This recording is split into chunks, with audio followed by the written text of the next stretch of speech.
بسم اللہ الرحمن الرحیم. میں ہوں عظمت خان اور آپ دیکھ رہے ہیں الرٹ نیوز. آج الرٹ نیوز کے ایک منفرد پروگرام کے ساتھ آپ کے ساتھ ہم حاضر ہیں، اور آج نیا سلسلہ جو ہم نے ایک شروع کیا ہے وہ یہ ہے کہ صاحب کتاب اور کتاب دونوں کا ہم نے تعارف آپ کے سامنے رکھنا ہے. اس کی ایک بنیادی وجہ ہے جس طرح سے ایک تخلیق کار کو اپنی تخلیق سے محبت ہوتی ہے، اور اس محبت کو اگر آپ تشبیہ دینا چاہیں وہ تشبیہ آپ اپنے بچوں سے دے سکتے ہیں. جس طرح آپ کو اپنے بچوں سے پیار ہوتا ہے، اس طرح ایک تخلیق کار کو اپنی تخلیق سے پیار ہوتا ہے. آپ کے بچوں کی جب بھی کوئی تعریف کرتا ہے تو یقیناً یہ آپ کو بہت اچھا لگتا ہے، آپ خوشی محسوس کرتے ہیں اور آپ کا ڈھیروں خون بڑھ جاتا ہے. اسی طرح ایک تخلیق کار کی تخلیق کی جب آپ تعریف کرتے ہیں، اس کی تصنیف کی تعریف کرتے ہیں تو وہ تخلیق کار خوش ہوتا ہے.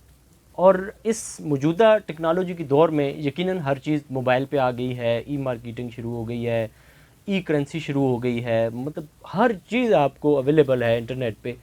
کتاب بھی آپ کو ای بک میسر ہے، لیکن جو مزہ یا جو لطف آپ کو ورق گردانی میں ہے، جو کتاب ہاتھ میں پکڑ کے جو آپ پڑھنے میں جو لطف ہے، وہ لطف شاید مجھے تو ذاتی طور پہ ای بک پڑھنے کا نہیں آتا ہے. اسی وجہ سے میں نے آج اپنے پروگرام میں مدعو کیا ہے لہیق احمد صاحب کو، جن کا تعلق جامعہ کراچی سے ہے، اور شعبہ علوم اسلامیہ میں وہ پڑھاتے ہیں، D H A Suffa University میں بھی وہ پڑھاتے ہیں. انہوں نے جتنا بھی آج تک کام کیا ہے وہ کام ایک ایسی شخصیت پہ کیا ہے جس شخصیت نے قرآن کو، احادیث کو ایک نئے انداز میں لوگوں کے سامنے پیش کیا ہے، اور لوگ آج بھی اسے منظوم کلام کے طور پہ پڑھتے ہیں.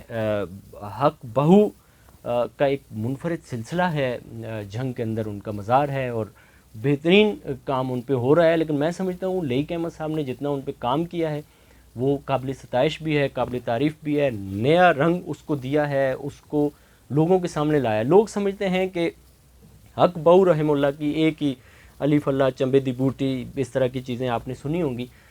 29 سے زائد ان کی کتابیں ہیں جن کا تعارف ڈاکٹر صاحب کرائیں گے. آئیے ہم ڈاکٹر صاحب سے جانتے ہیں. جی ڈاکٹر صاحب، اپنا تعارف کروائیے گا، ناظرین کو بتائیے گا کہ آپ کا تعلق کہاں سے ہے اور آپ کیا کر رہے ہیں آج کل، کس شعبے پہ کام کر رہے ہیں. بسم اللہ الرحمن الرحیم. میرا نام لہیق احمد ہے اور میں پی ایچ ڈی اسکالر ہوں جامعہ کراچی میں، اور پچھلے 4 سال سے ٹیچنگ اسسٹنٹ کی حیثیت سے وہاں پڑھا بھی رہا ہوں، اور اب الصفہ یونیورسٹی ڈی ایچ اے میں بھی وزٹنگ فیکلٹی میں پڑھا رہا ہوں. ڈاکٹر صاحب بتائیے گا کہ آپ نے بہو شناسی جو کتاب لکھی ہے، یہ لکھنے کی وجہ کیا ہے، وجہ تسمیہ تھوڑا سا لوگوں کو بتائیے گا.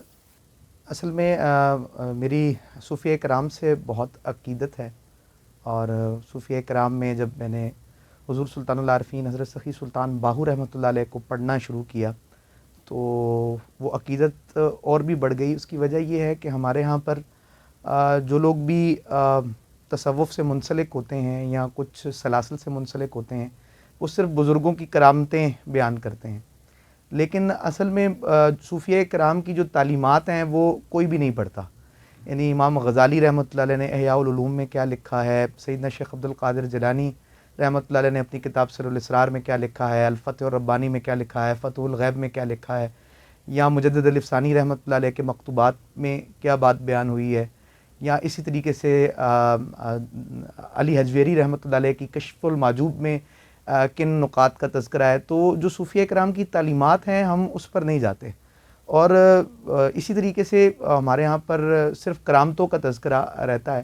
لیکن جب سلطان العارفین حضرت سلطان باہو رحمۃ اللہ علیہ کا جو تعارف تھا وہ یہی تھا کہ آپ کا ایک جو پنجابی میں جیسے بیسکلی وہ لہندی زبان کے اندر آپ نے کلام لکھا ہے، اس کے 200 ابیات ہیں. لہندی سے ہی پنجابی بھی نکلی ہے اور سرائکی بھی نکلی ہے. تو اس زبان میں آج سے 350 سال پہلے جو آپ نے الف اللہ چمبے دی بوٹی وہ جو کلام مشہور ہے، تو یعنی لوگوں میں آپ کا وہی کلام مشہور ہے. لیکن جب میں نے ان کی تصانیف کا مطالعہ کرنا شروع کیا تو بہت حیرت ہوئی کہ کوئی صفحہ ایسا نہیں ہے کہ جس صفحے پہ قرآن کی آیات سے استدلال نہ کیا گیا ہو، کوئی صفحہ ایسا نہیں ہے جس میں کوئی احادیث نبوی صلی اللہ علیہ وآلہ وسلم نہ بیان کی گئی ہو، احادیث قدسیہ نہ بیان کی گئی ہو۔ پھر مجھے پتہ چلا کہ آپ نے تقریباً 140 کتابیں آپ نے تصنیف فرمائی ہیں، اور جن میں سے منظر عام پر تقریباً آپ کی 35 کتب ہیں۔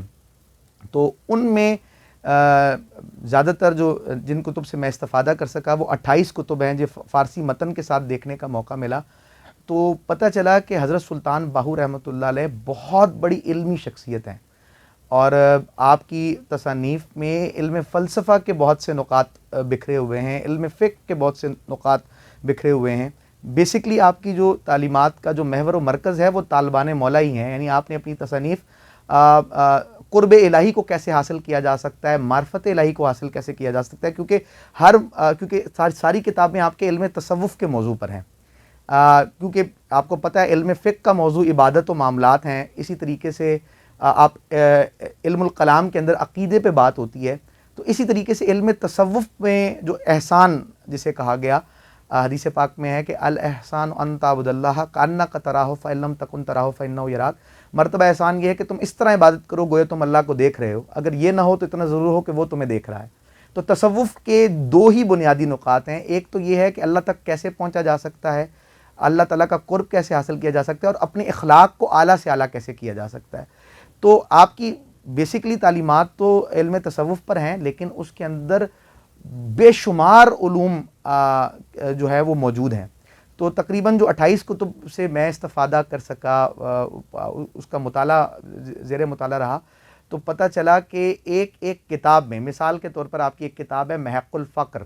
محق الفقر 378 فارسی صفحات پر مشتمل آپ کی کتاب ہے، اس میں 378 آیات سے استدلال کیا ہے آپ نے، اور اسی طریقے سے آپ کی تصانیف میں کم و بیش 140 کے قریب احادیث قدسیہ بیان کی گئی ہے، جن کو اگر حذف تکرار کے ساتھ بھی دیکھا جائے تو 40 احادیث قدسیہ، ایک چھوٹا سا رسالہ اس حوالے سے بنتا ہے۔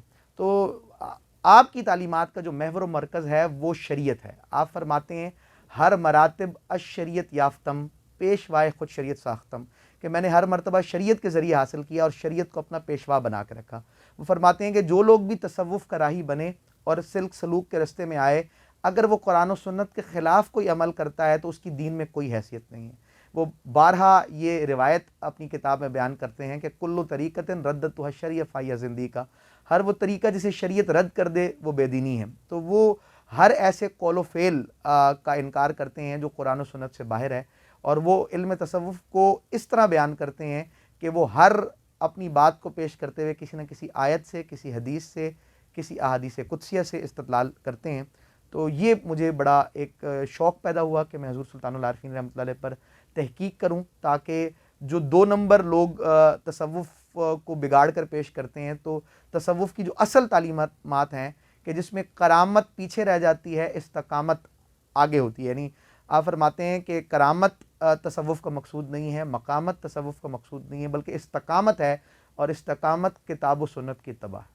ڈاکٹر صاحب تھوڑا سا مزید ہمیں بتائیں کہ یہ جو کتاب ہے بہو شناسی، بہت دلچسپ کتاب ہے، میں نے جہاں تک اس کو پڑھا ہے، لیکن آپ اپنی زبان سے ناظرین کو بتائیں اس کتاب میں کیا ہے، مطلب آپ نے یہ کتاب جو لکھی تو کس طرح سے لکھی، یہ خیال کیسے آیا آپ کو؟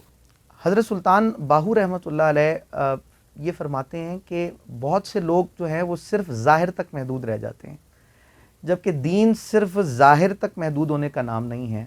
دین کو جب ہم کلیتاً دیکھتے ہیں تو جیسا کہ حدیث جبرائیل میں پورا دین بیان کر دیا گیا کہ حضور علیہ السلام سے 3 سوال کیے گئے تھے۔ ایک سوال یہ تھا کہ ایمان کیا ہے، ایک سوال یہ تھا کہ اسلام کیا ہے، اور ایک سوال یہ تھا کہ احسان کیا ہے۔ ایمان کا تعلق عقیدے سے تھا، اسلام کا تعلق عمل یعنی علم فقہ سے تھا، عبادت و معاملات سے تھا، اور احسان کا تعلق اللہ تعالیٰ کی معرفت سے ہے۔ اور قرآن نے بھی یہی کہا کہ ہم نے انسان کو کیوں بنایا، وما خلقت الجن والانس الا لیعبدون، کہ میں نے جنوں اور انسانوں کو صرف اپنی عبادت کے لیے پیدا کیا۔ عبداللہ ابن عباس رضی اللہ عنہ فرماتے ہیں کہ کون سی عبادت ہے، فرمایا آئی لیعرفون، یعنی اللہ تعالیٰ نے ہمیں اپنی معرفت کے لیے پیدا کیا ہے، کہ پوری کائنات اللہ نے انسان کے لیے بنائی ہے، لیکن انسان کو اللہ نے اپنے لیے بنایا ہے کہ سورج چاند پیدا کیے تیری ضیاء کے واسطے، کھیتیاں سرسبز ہیں تیری غذا کے واسطے، جانور پیدا کیے تیری وفا کے واسطے، اے انسان دونوں جہاں تیرے لیے تو خدا کے واسطے۔ لیکن وہ خدا ملتا کہاں سے ہے؟ تو وہ قرآن نے کہا کہ وہ ہمیں اپنے اندر سے ملتا ہے. فرمایا وَنَحْنُ أَقْرَبُ إِلَيْهِ مِنْ حَبْلِ الْوَرِيدِ, ہم بندے کی شارک سے زیادہ قریب ہیں. قرآن نے کہا وَفِي أَنفُسِكُمْ أَفَلَا تُبْصِرُونَ, میں تمہارے اندر ہوں, تمہارے انفس میں ہوں, کیا تم نہیں دیکھتے؟ لیکن اندر سے ملے گا کیسے؟ تو اس پر حضرت سلطان باہو رحمۃ اللہ علیہ کے 2 ابیات میں آپ کے سامنے پیش کرتا ہوں. وہ فرماتے ہیں نون نیڑے وسن تے دور سنیمن ویڑے نہ ہی وڑدے ہو. وہ تیری شارک سے زیادہ قریب ہے, تو اسے دور تلاش کرتا ہے, اندر جھانک کر کیوں نہیں دیکھتا؟ جسے اقبال نے کہا آ جھانک چاقے گریبا میں بھی کبھی, کیس بھی لیلا بھی محمل بھی صحرا بھی, تو جستجو کس چیز کی آوارہ رکھتی ہے تجھے, راہ تو راہبر بھی تو راہ رو بھی تو منزل بھی تو. سب کچھ انسان کے اندر ہے کہ اپنے ہی من میں ڈوب کر پا جا سراغ زندگی, میرا نہیں بنتا نہ بن اپنا تو بن. تو آپ فرماتے ہیں نون نیڑے وسن تے دور سنیون ویڑے نہ ہی وڑدے ہو, اندروں ڈھونڈن دا ول نہ آوے مورکھ باہروں ڈھونڈن چڑھ دے ہو. آپ فرماتے ہیں یہ پاگل لوگ اپنے اندر سے اس کو تلاش کرنے کا طریقہ نہیں جانتے, تو یہ باہر تلاش کرتے پھرتے ہیں. فرمایا دور گیا کچھ حاصل نہیں شو لبے وچ گھر دے ہو, دور جانے سے کچھ حاصل نہیں ہوگا, تجھے جو کچھ ملے گا اپنے اندر سے ملے گا, لیکن اس کے لیے شرط کیا ہے؟ دل کو صاف کرنا پڑے گا, تصوف کی طرف آنا پڑے گا. اور تصوف کا منشا کیا ہے؟ تزکیہ ہے. وَيُزَكِّيهِمْ قَدْ أَفْلَحَ مَنْ تَزَكَّى, تحقیق وہ کامیاب ہو گیا جس کا اندر پاک ہو گیا. تو جب تک اندر پاک نہیں ہوگا تو صرف ظاہری عبادات آپ کو جنت تک تو لے جائیں گی, لیکن وہ اللہ تعالیٰ کی معرفت اور اس کا قرب و وصال نصیب نہیں ہو سکتا جب تک ظاہر کے ساتھ باطن پاک نہ ہو جائے. اور اسی لیے وہ فرماتے ہیں کہ یہ زبانی کلمہ ہر کوئی پڑھدا دل دا پردہ کوئی ہو, جتھے کلمہ دل دا آوے اتھے ملے زبان نہ ڈھوئی ہو, دل دا کلمہ عاشق پڑھ دے کی جانن یار گلوئی ہو, ایک کلمہ میں نو پیر پڑھایا حضرت باہو میں سدا سہاگن ہوئی ہوں. اور آخری جو بات کہ دل میں اللہ تعالیٰ ہے, دل کتنا بڑا ہے, صوفیہ کرام فرماتے ہیں جس دل میں اللہ رہتا ہے, دل چیز دل کیا ہے, وسیعت چوہارد طبقات, 7 زمینوں اور 7 آسمانوں سے بڑا ہے. اور وہ حدیث قدسی میں جیسے فرمایا لا یسعنی ارضی ولا فی السماء ولکن یسعنی قلب العبد المؤمن, کہ نہیں سماتا میں زمینوں میں, نہیں سماتا میں آسمانوں میں, میری سمائی ہے تو بندہ مومن کے دل میں, کہ اللہ فرماتا ہے میں بندہ مومن کے دل میں ہوں. قلب المومن مرۃ الرحمن, قلب المومن عرش اللہ تعالیٰ, قلب المومن بیت اللہ. اور جس کو اقبال نے کہا ارض و سما کہاں تیری وسعت کو پا سکے, ایک میرا ہی تو دل ہے جہاں تو سما سکے. اس کو حضرت سلطان باہو رحمۃ اللہ فرماتے ہیں دال دل دریا سمندروں ڈونگے کون دلاندیا جانے ہو, وچے بیڑے وچے جھیڑے وچے ونج مہانے ہو, 14 طبق دلاں دے اندر تمبو وانگن تانے ہو, تے جو دل دا محرم ہوئے حضرت باہو سو ہی رب پہچانے. ڈاکٹر صاحب تھوڑا سا مجھے مزید بتائیں اس کے ابواب کتنے ہیں, اور یہ جو کتاب آپ نے لکھی ہے یہ شاید آپ کا ایم فل کا موضوع بھی حق باہو رحمہ اللہ ہے, پھر آپ جو پی ایچ ڈی ابھی کرنے جا رہے ہیں, جو کر رہے ہیں, جس کا سلسلہ بڑی حد تک آپ نے کمپلیٹ بھی کر لیا ہے, وہ بھی حق بہو, مقالات بہو, کلام بہو, یہ جتنا بھی سلسلہ ہے اس پہ آپ کا کام ہے. تھوڑا سا لوگوں کو بریفلی بتائیں, ڈیٹیل کے ساتھ بتائیں کہ اس کتاب میں آپ نے کن کن موضوعات کو جمع کیا ہے. کتاب کے حوالے سے جو مجھے انسپریشن ملی وہ حضرت سلطان باہو رحمۃ اللہ علیہ کی اولاد میں سے بہت بڑی علمی شخصیت ہیں اور ایک عالمی ریسرچ تھنک ٹینک کے چیئرمین ہیں صاحبزادہ سلطان احمد علی صاحب, ان سے ملی. صاحبزادہ سلطان احمد علی صاحب کے جو دروس ہیں وہ ناچیز بچپن سے سنتا آیا, اور اس سے جو اصل حقیقی تصوف ہے اس کا وہ سامنے آیا کہ تصوف کس کا نام ہے, اور ہم نے کرامات اور اس معاملے سے ہی تصوف کو اس نظر سے دیکھا تھا. تو اس میں جب حضرت سلطان باہو رحمۃ اللہ علیہ پر جب وہ بات فرمایا کرتے تھے تو وہ کہتے تھے کہ حضرت سلطان باہو رحمۃ اللہ علیہ نے بہت سے علوم کا احاطہ کیا ہے, اور ان کی کتابوں میں علم فلسفہ بھی ملتا ہے, ان کی کتابوں میں علم فقہ کے متعلق بھی رہنمائی ملتی ہے, اور لیکن ان کا جو ان کی کتاب کا جو اصل مقصد ہے جو وہ خود بیان کرتے ہیں وہ یہی فرماتے ہیں کہ میں نے اپنی تمام کتابیں طالبان مولا کی رہنمائی کے لیے لکھی ہیں, چاہے وہ کوئی مقام مبتدی پر ہو یا منتہی پر ہو. تو انسپریشن مجھے وہاں سے ملی, اور میں نے جب حضرت سلطان باہو رحمۃ اللہ علیہ کی تصانیف کو پڑھنا شروع کیا تو میں نے اس زاویے سے پڑھنا شروع کیا کہ میں کچھ ان نقاط پر کام کر سکوں جس پر پہلے کام نہیں ہوا, یا اگر ہوا ہے تو اس کو تھوڑی گہرائی سے جا کر دیکھ سکوں. تو اس میں میرا جو سب سے پہلا موضوع اس کتاب کے اندر بھی موجود ہے, یہ اصل میں میرے 17 تحقیقی مضامین ہیں جو انٹرنیشنل میگزین ماہنامہ میرۃ العارفین سے شائع ہو رہے ہیں. یہ 22 سال سے یہ میگزین شائع ہو رہا ہے, اور یہ ہر مہینے کوئی بھی تعطل نہیں رہا, اور تقریباً 1 لاکھ سے زیادہ کاپیز اس کی ہر مہینے شائع ہوتی ہیں. تو اس میں میرے آرٹیکلز آنا شروع ہوئے, اور تقریباً یہ 3 سال کے اندر یہ میرے 17 مقالہ جات ہیں جو پایہ تکمیل کو پہنچے. لیکن اب میں اس کے جو میرے وہ جو 17 آرٹیکلز ہیں ان پہ 1 بائی 1 میں مختصر سی بات کروں گا. جو پہلا میرا موضوع ہے وہ یہ ہے کہ حضرت سلطان باہو رحمۃ اللہ علیہ کے نزدیک میں قرآن مجید کی اہمیت کیا ہے. تو اس میں ناچیز نے وہ تمام آپ کی تمام تصانیف میں جتنے بھی اقوال تھے جو آپ نے قرآن مجید کی عظمت اور قرآن مجید کی محبت میں فرمائے, وہ سارے کے سارے, اور طالبان مولا کو اب تلقین کرتے ہیں کہ جو بھی تصوف کرائی ہے اس کا قرآن سے بڑا مضبوط رشتہ ہونا چاہیے. وہ زمانے میں معزز تھے مسلمان ہو کے, تم خوار ہوئے تارک قرآن ہو کر. یعنی اگر آپ کوئی تصوف کا بھی کوئی نقطہ بیان کریں تو اس کی کوئی نہ کوئی دلیل قرآن کے اندر موجود ہوتی ہے. تو ایک صوفی وہ ہوتا ہے جو اپنی بات کو بیان کرتا ہے, اپنے مشاہدے کو بھی بیان کرتا ہے, تو اس کا استدلال قرآن مجید سے پیش کرتا ہے. تو یہی بات حضرت سلطان باہو رحمۃ اللہ علیہ بھی بیان کرتے ہیں. جیسے کہ آپ فرماتے ہیں کہ اے طالب, قرآن کی تہ سے میں جو 30,000 علوم ہیں ان کو تو سیکھ. قرآن کی عظمت پر بہت سے اقوال ناچیزیں نقل کیے. پھر حضرت سلطان باہو رحمۃ اللہ علیہ کو کیونکہ ایک ولی اللہ کی حیثیت سے ہی بیان کیا جاتا ہے, لیکن آپ نے بہت سی تفاسیر کا مطالعہ بھی کیا, اور اس کی دلیل یہ ملتی ہے کہ آپ نے اپنی کتاب میں جن جن تفاسیر کا ذکر کیا ہے اور ان تفاسیر میں جن جن آیات سے استدلال کیا, آپ نے اس کا پراپر ریفرنس بیان کیا ہے. کئی جگہ ان مفسرین کا ذکر کیا ہے اور کئی جگہ اس کتاب کا نام لکھا ہے, تو وہ بھی ناچیز نے مینشن کیا. پھر 30 کے 30 پاروں سے جو آپ نے استدلال, ہر پارے کی ایک آیت میں نے بیان کی ہے جس کو حضرت سلطان باہو نے جس کی صوفیانہ تفسیر کی ہے, تو وہ 30 ہر پارے کی الگ الگ پہلے آرٹیکل میں بیان کر دیا.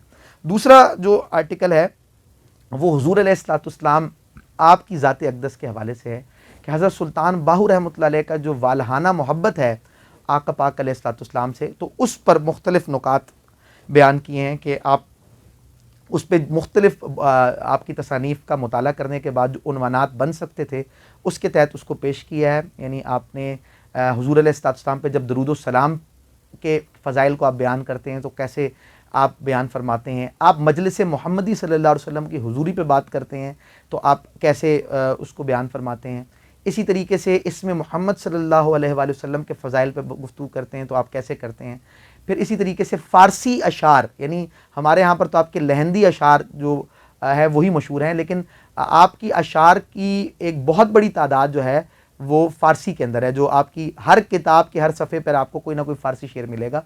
اور اگر وہ تمام فارسی اشعار ایک جگہ جمع کیے جائیں, ویسے دیوان باہو نام سے ایک الگ کتاب تو موجود ہے, لیکن آپ کی تصانیف میں بھی اگر ان تمام کو ایک جگہ جمع کیا جائے تو وہ ایک بہت بڑی کتاب, بلکہ کئی جلدوں پر محیط کتاب بن سکتی ہے. تو بہرحال جتنی بھی فارسی میں آپ نے حضور کی شان میں اشعار لکھے ہیں ان کو, پھر عقیدہ حیات النبی صلی اللہ علیہ وسلم کے بارے میں آپ کا کیا عقیدہ ہے, معراج پہ جب آپ تشریف لے کے گئے اس پر آپ نے کیا گفتگو فرمائی. اسی طریقے سے اور بہت سے عنوانات ہیں جس کے تحت اس میں بات کی گئی. پھر حضرت سلطان باہو رحمۃ اللہ علیہ نے علم فقہ کے حوالے سے آپ کے کیا نظریات ہیں, تو اس پر آپ ایک آرٹیکل ناچیز نے اس میں لکھا, لیکن وہ آپ کی صرف ایک کتاب کو سامنے رکھتے ہوئے, محق الفقر آپ کی کتاب ہے, اس کو پیش نظر رکھتے ہوئے ناچیز نے لکھا ہے. میں اس میں اس بات کی وضاحت کرتا چلوں کہ میں نے جو حضرت سلطان باہو رحمۃ اللہ علیہ کی 28 تصانیف سے استفادہ کیا ہے, اور ان میں 2 رائٹرز کو جو مترجم ہیں ان کو صرف میں نے ان سے استفادہ کیا, اور وہ 2 مترجم ہی وہ ہیں کہ جنہوں نے متن حضرت سلطان باہو رحمۃ اللہ کا جو متن ہے اس کے ساتھ کتابوں کو شائع کیا ہے. اور اس میں جو سب سے مجھے اچھا مترجم لگے وہ سید امیر خان نیازی صاحب لگے, کیونکہ انہوں نے 2-3 مخطوطات ان کے پاس ہوتے تھے تو کسی کتاب کے, تو اس پہ بہت تحقیق کرنے کے بعد وہ اس کا ترجمہ کرتے تھے. اور جو دوسرے ہیں وہ ڈاکٹر کے بی نسیم صاحب ہیں.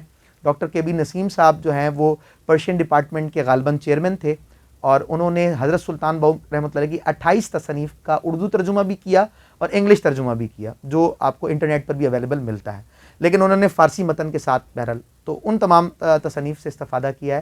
تو ناچیز نے صرف فقہ کے حوالے سے جو مضمون ہے اس میں آپ سمجھیں کہ حضرت سلطان باہو رحمۃ اللہ علیہ کی ایک کتاب محق الفقر، اس میں جو انہوں نے فقہی ابحاث فرمائی ہیں صرف ان پر آرٹیکل لکھا ہے، اور اس میں آپ کھل کر کہتے ہیں کہ میں امام اعظم امام ابو حنیفہ رحمۃ اللہ علیہ کا مقلد ہوں، اور پھر امام اعظم رحمۃ اللہ علیہ کے جو فضائل آپ نے بیان فرمائے ہیں وہ ہیں، اور علم فقہ اور علم تصوف کا جو تعلق ہے آپ نے اس پر گفتگو کی ہے، اور آخر میں کچھ شرعی مسائل کو بھی آپ نے بیان کیا ہے. یہ ایک بڑی دلچسپ نقطہ ہے کہ آپ نے شرعی مسائل کو، اس پہ کیا وہ فرض ہے، واجب ہے یا وہ سنت ہے، اس پر آپ نے گفتگو کی ہے، لیکن اس سے بھی کوئی علم تصوف کا نقطہ آپ نے واضح کیا. 2 آرٹیکل میرے ناچیز کے عقل سے متعلق ہیں، بلکہ ایک اپسٹمالوجی آف حضرت سلطان باہو رحمۃ اللہ علیہ سے متعلق ہیں، حضرت سلطان باہو کے نظریہ علم سے متعلق. تو اس میں ایک جو آرٹیکل ہے وہ آپ کے اپسٹمالوجی کے اندر آپ کے نظریہ علم میں علماء سو کا جو محاسبہ کیا ہے. صوفیہ کرام ملائیت کو آڑے ہاتھوں لیتے ہیں، تو رب رب کر دے بڈرے ہو گئے ملا پنڈت سارے، جیسے بابو بلے شاہ صاحب کہتے ہیں، یا جیسے اقبال بھی ملائیت کی بات کرتے ہیں، دین کافر فکر و تدبیر جہاد، دین ملا فی سبیل اللہ فساد، یا اس طرح جو. تو وہ کہتے ہیں کہ یہاں جتنی بھی جگہوں پہ بات ہوتی ہے تو وہاں پر اس سے مراد وہ کہتے ہیں کہ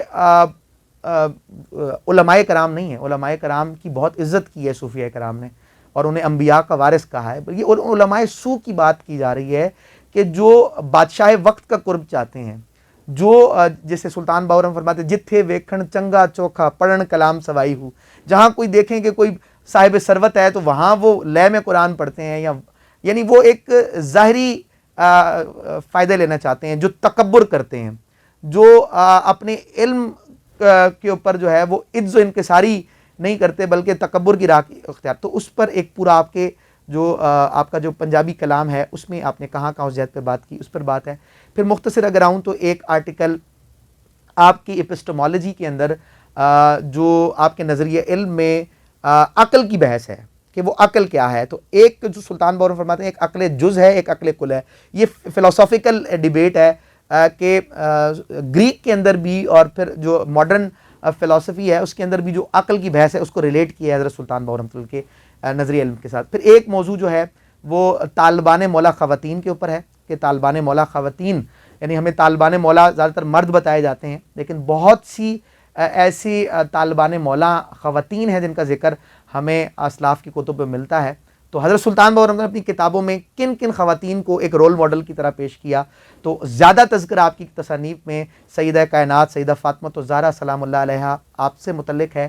پھر اس کے بعد آپ نے زیادہ تذکرہ حضرت رابعہ بصیر رحمۃ اللہ علیہ کو ایک رول ماڈل کی حیثیت پہ پیش کیا. پھر آپ اپنی والدہ کا ذکر بہت زیادہ بی بی راستی رحمۃ اللہ علیہ کا ذکر کیا اور فرمایا کہ جب وہ اسم اللہ ذات اللہ کا قلبی ذکر کیا کرتی تھی تو آپ کے آنکھ مبارک سے خون جاری ہو جایا کرتا تھا کہ انہیں یہ مرتبہ نصیب تھا. اور وہ انہوں نے ہی آپ کی چونکہ تربیت کی تھی. اور بہت سے جو طالبان مولا خواتین کا ذکر آپ نے کیا ہے تو اس پر وہ ملتا ہے. پھر ایک آپ کی تصانیف میں آپ کا ایک حروف کا جو ڈیفائن کرنے کا اسلوب ہے وہ بڑا دلچسپ ہے.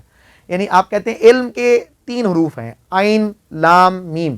عین سے یہ مراد ہے، لام سے یہ مراد ہے، میم سے یہ مراد ہے. فقر کے 3 حروف ہیں، فا قاف را. فا سے یہ مراد ہے، قاف سے یہ مراد ہے، را سے یہ مراد ہے. اس طرح تمام اصطلاحات تصوف کو آپ نے بیان کیا ہے اور وہ تمام کتابوں میں جہاں جہاں موجود ہیں اس کو ایک جگہ ناچیز نے جمع کر لیا ہے. اسی طرح ایک آرٹیکل جو ہے وہ احادیث قدسیہ پر کہ آپ کی 28 کتب میں کتنی احادیث قدسیہ آپ نے بیان فرمائی، وہ ساری کی ساری ایک جگہ جمع کر لیں. اور آپ کی مختلف تصانیف میں وہ جہاں جہاں حدیث قدسی بیان ہوئی ہے اس کا نیچے ریفرنس دے دیا. یعنی ایک حدیث قدسی آپ نے اگر ایک جگہ بیان کی ہے تو وہ اس کا متن لکھنے کے بعد اس کے نیچے تمام حوالے موجود ہیں کہ آپ کی 28 کتابوں میں وہ کہاں کہاں حدیث قدسی دوبارہ ریپیٹ ہوئی ہے. تو یہ ایک پورا ہے. پھر اسی طریقے سے آپ نے اصطلاحات تصوف کی اقسام کو بیان فرمایا ہے.